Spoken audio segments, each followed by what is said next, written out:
My name's Clay with the Clay Way here in Grand Rapids, Muskegon, Michigan. Remember, if anyone else can do it, I promise you, you can do it too. If you've been watching my show for a while, you know that I have some killer Sprinter stuff on my channel. Well, I've devised a new super trick for installing these intakes on the OM642 CRD 3.0 common rail Mercedes diesel.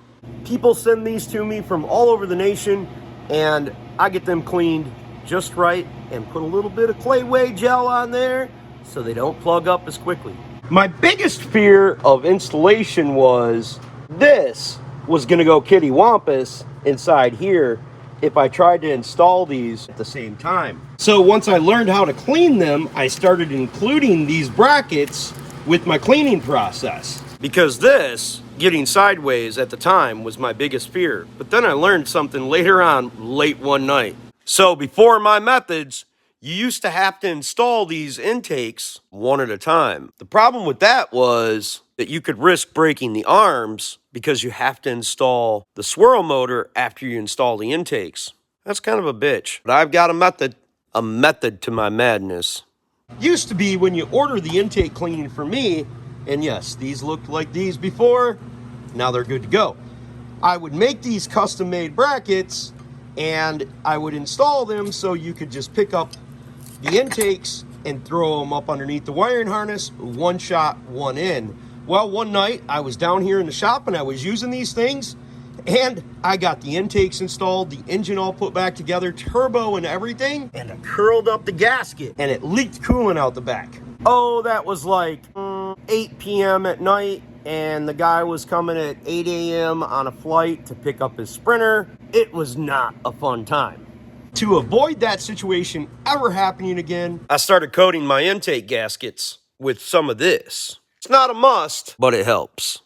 I devised a super simple way of doing it, but it takes a very particular way of doing it. So pay attention. We're going to grab us some 12-inch zip ties. What that does allows you to assemble the whole intake and install both of them right up underneath the wiring loom easily and simply.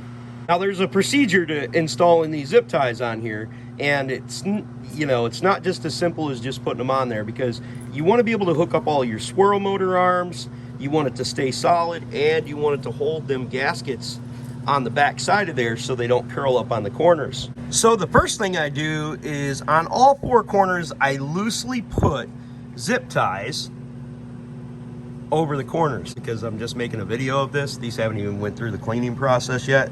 They still look like turd, whereas in them don't. Once you've got them zip ties on all four corners, then you're going to install the pipe in the center of there, press them together, and then take two zip ties and go over the front. Then you can take a zip tie and put it in the center of here. So each hole should use 3. Down here, I did this one last, so I was able to get away with using 2 on this side, 3 right here, and 3 back there. Now you can set your swirl motor in, lock it down to these bolts right here. Sometimes you're gonna have this bracket right here. Some of the newer ones don't have that bracket, but that's okay. If this side's a little bit loose, not a problem. Once you've got your zip ties installed, you can install your arms. Make sure that they're freely flowing back and forth as they should, with no restriction. If this does not recoil, you definitely want to replace it.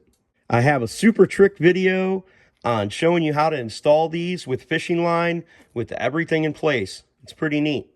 I also have full removal and assembly of your intakes.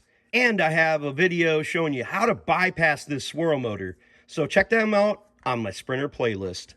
Now you need to be mindful and make sure that the notches are right here at the top. The reason for that is because you want to cut it so when you pull this out, you pull this notch at the same time. Once you've got them somewhere in the position that you're going to want them, you're going to want to start bolts. So you're going to need to be able to get the connectors out of there.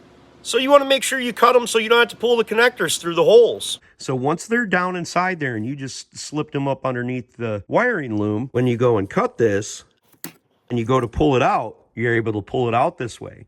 Obviously, we're going to start the bolts that we can get in before we cut any of the zip ties, and start all of the bolts on both sides before you torque anything down. In the description, I'm going to put the torque procedures for all of the intake bolts, turbo, pedestals, exhaust, etc., etc. Look me up on Clay's AC and Auto Repair if you need to get your intakes done, or if you have a question. I answer them for absolutely free. I don't collect any information. I don't care about your baby mama drama. I just want to help you fix your whip. If my video was helpful, please consider subscribing, clicking the notifications, sharing my videos. Give me them sweet old thumbs up. Remember, don't be the next to them, be the absolute first of you. And if anyone else can do it, I promise you, you can do it too. God bless, folks. Have the absolute best of days.